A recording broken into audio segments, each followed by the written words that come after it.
everyone, and welcome back to the Cabral Concept. I'm Stephen Cabral, board-certified naturopathic doctor, and today's question and today's topic is by popular demand. So I've gotten quite a number of questions on the Ask Cabral page about what burns more body fat. So essentially, this time of the year, springtime, people are looking to really get in their best shape for the summer, and they want to optimize their exercise. And I'm a big believer in that. Like, okay, we only have so much time during the day. How can we best use that? And so let's say if you have like 3 days per week, what should you be doing to burn the most body fat? And so the question I get is, what burns more body fat? Cardio, using like a treadmill, an elliptical, a bike, or intervals, maybe a spinning class or hill sprints or, any type of interval training in general, which is working really hard for 30 seconds to a minute or so at a time and then letting the heart rate come back down and then repeating that process. Or is it weight training? So it's a really good question. Like, which one of those three burns more body fat? But the problem is this, is that you can't give a definite and educated answer to that question without first saying that each of them burns body fat and each of them will burn body fat depending on like how long you want to actually do it and at what intensity. So for example, I want to give you some real world examples and then tell you exactly what I would do. All right. So when you're doing cardio, when you are going out for a run, it can burn body fat. It really can. It's just inefficient. That's all. So what you're looking at when you're going for a run, you're actually tapping into a higher level of body fat because you're in what's the so-called fat burning zone. And I talked about this yesterday on the Cabral Concept about blood sugar, and that's really important to look at. So you actually are if you're going for just more of an endurance-based run, a higher percentage of body fat. The problem is you're not burning a lot of it. You're only going out there and you're saying, okay, I'm going to burn a lot of calories and I'm just going to work my body. And that can work. But the problem is it's finite, meaning that you burned 300, 400, 500 calories in about 40 minutes to an hour's worth of time. Anybody who says that they're burning 800 calories in an hour most likely is a true beginner or they weigh over 200 pounds. Both of those are totally possible and feasible. The issue is that a lot of these cardio machines that you use in the gym, they're a little too juiced up. They pad your stats a little bit too much, and they give you the false sense that you're burning more calories than you really are. The average human can't really burn more than 100 calories in 10 minutes.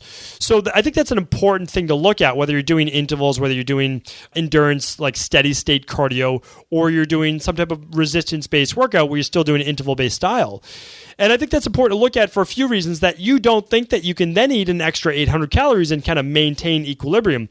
That's simply not the truth. So do keep that in mind. Really, really important. All right. So we know that you can do some running, you can do some biking, you can do some jogging, whatever it might be, and you'll burn body fat, but inefficient. You're not going to tap into the greatest amount of body fat stores. You're also not going to get the post-exercise body fat burning. And that's the really nice thing. Like, meaning like when you stop running just for another maybe like 10, 20 minutes, maybe 30 minutes max, you'll still get that metabolic effect from it, but it's very, very minimal. Now, that's the big difference with our next form of exercise, which is called interval training. Now, I know most people know about this for now. I want to give a little bit different take on it. Interval training is not sprinting really fast or going really fast on a bike and then going slower. That's not interval training, okay? It's really not. Interval training is going max heart rate. So do 1 to 2 intervals. I always recommend to get your body warmed up, at least 1 to 2. So if you're doing like sprints outside, do 50, 60% all out. Then the next one, do 80% or so all out. And then by your third one, you can go full 100% if you'd like. Okay. So after that, though, after you do your interval for anywhere between 20 seconds, 30 seconds, a minute long or so, it doesn't mean you jog afterwards if you're doing it on a track. Or if you're biking, it doesn't mean that you just take down your cycling a little bit. That's not what an interval is. An interval is you just went all out, and now you're taking time to rest. You're either walking very, very slowly as a form of active rest, you're pedaling very, very slowly in a spin class or on your own, or you're literally just breathing and pacing. You're just walking around or you're standing still. That's a true interval. A true interval is going max, coming back down. Going max, coming back down. What does that do? Well, it creates this thing that we've come up with a lot of different names for it, but it's creating what's called some type of metabolic disturbance within the body. What does that mean? Well, metabolism isn't just about burning body fat. It's about regulating homeostasis within the body.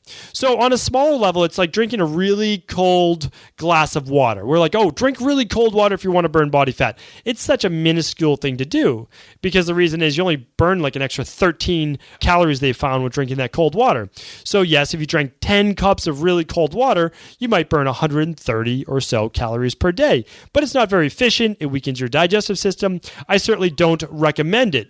But the same thing does happen at a much larger scale when you do an interval-based workout. And that's why intervals are so very, very powerful. The other powerful thing is that we've seen through scientific research, and I've stated before on the Cabral concept, that intervals are most powerful when done at the end of your workout. Meaning, like, if you're going to do some lightweight training, or you're going to do body weight, or you're going to do anything, do your intervals at the end instead of in the middle or the beginning. Because even if you only do 4 or 5 intervals, I recommend sometimes just 3 to 5 intervals at the end of a weight-based training workout, you'll actually get the benefits of interval training along with that resistance.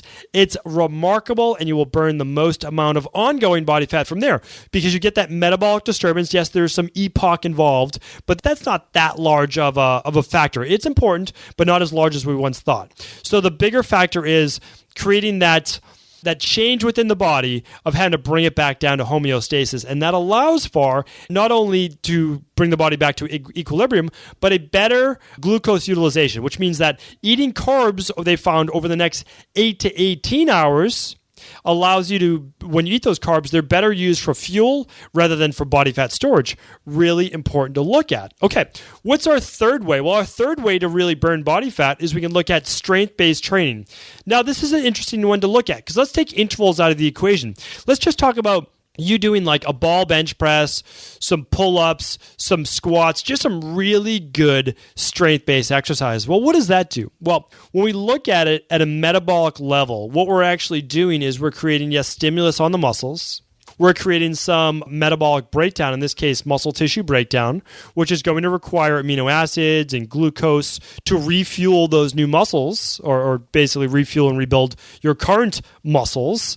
And then from there, we also get the addition of what's called sarcoplasm in the muscle and myofibril formation, which is the actual dry weight or tissue of the muscles, that's a much slower process, but it still does matter.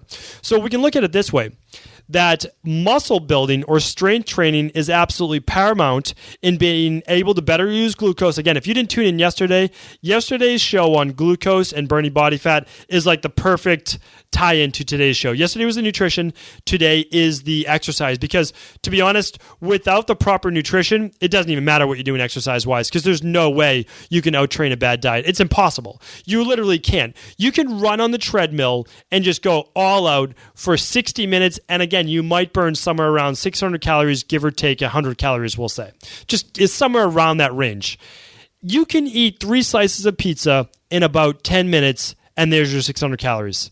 It's so easy to do, and that's why you really can't out-train a bad diet. That's so important to look at. So we're saying that you're using a good diet. Yes, you're having a cheat meal once a week, no problem at all. That helps actually restore the leptin and ghrelin levels as long as there are carbohydrates in that meal, not just protein and fats, the carbs that help restore those 2 hormone levels.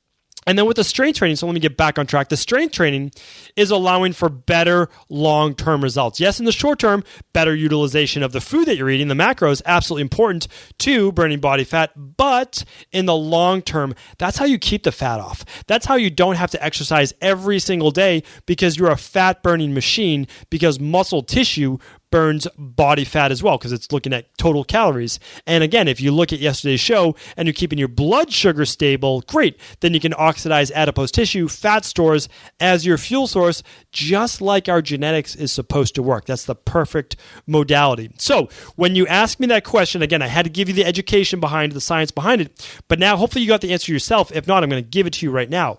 What burns more body fat? Cardio, steady state, just getting on a treadmill, bike, elliptical, free runner, whatever you want, stair stepper, and just kind of going at one pace for a half hour to an hour. That's option one. Number 2 is maybe doing a 5-minute warm-up and then 10 to 20 to 30 minutes of interval-based training, although 30 minutes of intervals would be a lot. And that would be on hill sprints, bike sprints, any type of sprints that you want, just some type of interval, kettlebell swings, that would count as well. Or third would be some type of strength training. Okay, so which one of those burns the most body fat? Well, when we look at it just from a science-based perspective, not during the workout itself, but over the course of a week's time, your interval training is going to give you the most metabolic boost. Okay, and that's what I care about. Metabolic boost your metabolism the most, which leads the most to burning body fat. Because, yes, going for a run absolutely does count. It will actually help bring down blood sugar levels. That does help. All those things do count. So I like to be as unbiased as I can. And that's the truth. I work with diabetics, type 1 and type 2. They go for a run for 40 minutes and their blood sugar levels come down. It does work. It helps them burn body fat. Okay? It absolutely does. Sometimes too hard interval training actually increases cortisols, increases blood sugar. But then again, we're getting much more advanced than we need to. So here's what I'm saying.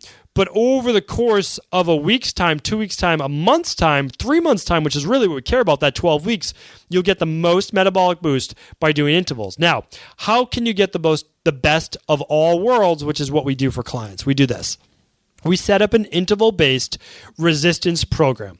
That means we're using exercises like a one-arm cable chest press, supersetted or trisetted with Romanian deadlifts and a chop or something like that, right? We're going from upper body to lower body. Maybe we're doing core work. But what we're doing is we're getting the heart pumping at the same time as doing somewhere between a 60-second to maybe like a 2-minute interval. And then we're letting the body recover for about a 1-to-1 rest period, okay? It works phenomenally well. So now we're getting the interval of a cardio-based perspective, but interval-based training, not endurance-based, and we're getting the resistance. So we break down the muscle tissue, we help better tone, and I'm using that in air quotes, the muscles, and we're burning body fat. That workout can be done in anywhere between 20 and 40 minutes, depending on how much time you would like to put in to your own body transformation, and also how many days a week you're doing the actual workouts themselves. That right there is literally the best of all worlds. And if you can do that on a Monday, Wednesday, Friday, it's honestly all you need. It really is. Do something fun on the weekend. You'll stay in amazing shape. Your exercise and your workouts won't become your entire life. And you're going to get the results you want as long as you're using the nutrition along with it. Remember, nutrition is number 1, exercise is number 2. Now, if you only use nutrition and no exercise, you're not going to get the muscle tone that you want. But when you combine the two, more focused on nutrition and then 20 minutes to 40 minutes of exercise 3 times per week, ideally 4. Remember, more days than not, you're going to get the results you want. So what do you do in those other days so you just don't stay lax is I like people to go for that 10,000 steps per day. Stay active. Walk. Remember, you're a human. You're meant to be active. You're meant to walk. You're meant to move. It moves the lymphatic system. It actually helps with active recovery. Take a gentle yoga class, a hatha yoga class. Those are all fantastic. Or at least stretch and foam roll. That will, again, help your body recover. So let's say you're more advanced. What could you do? Okay, easy. Resistance strength training program on Monday. Interval-based training on Tuesday. Wednesday, day off. Thursday would be strength training, resistance training day number 2. On Friday would be cardio day, interval training day number 3. That's 4 days per week. You can take the weekends off if you'd like. Now you have 4 amazing days of workouts. You're going to get fantastic results. And again, buy a kettlebell for home.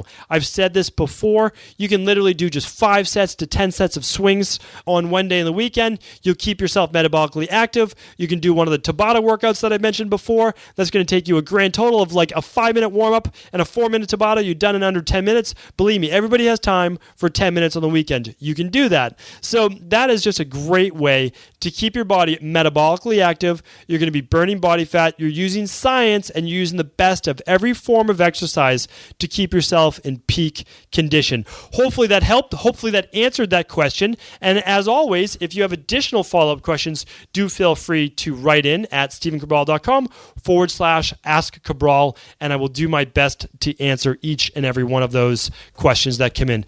Take care, everyone, and thank you once again for listening to the Cabral Concept. Thank you for just tuning in to another Cabral Concept. As a valued listener, during the month of April, I'd like to send you one of the exclusive online personal training workout packages I've created for my private clients all around the world. They're literally the same travel and bodyweight workouts I create for celebrities, athletes, and executive CEOs to stay in shape whether at home, in the gym, or on the road. Plus, I also want to ship you the same exact 5-piece resistance band set I send them as well. They're also the same bands I use use at my home and when traveling. You cannot buy this online band workout package anywhere else. The home and travel band exercise set with the online workout is only available exclusively through the StephenCabral.com/store and is yours free of charge when you purchase any functional medicine lab test. You can choose from any of our popular food sensitivity tests, organic acid test, hair tissue mineral analysis, adrenal and hormone, thyroid, weight loss testing, vitamin D, inflammation, parasite, genetic testing, the toxicity test, and many more. We mail all labs to you in the US, Canada, and the UK, and each one of these labs can be done right at home with a simple urine, hair, stool, finger poke, or saliva sample. You'll get your results in just a few weeks after mailing in your at-home lab test, and we even provide a complimentary health coaching phone consultation with most lab kit packages. To put functional medicine to work for you and find the underlying root causes keeping you from total body health and wellness, I can't recommend lab testing enough.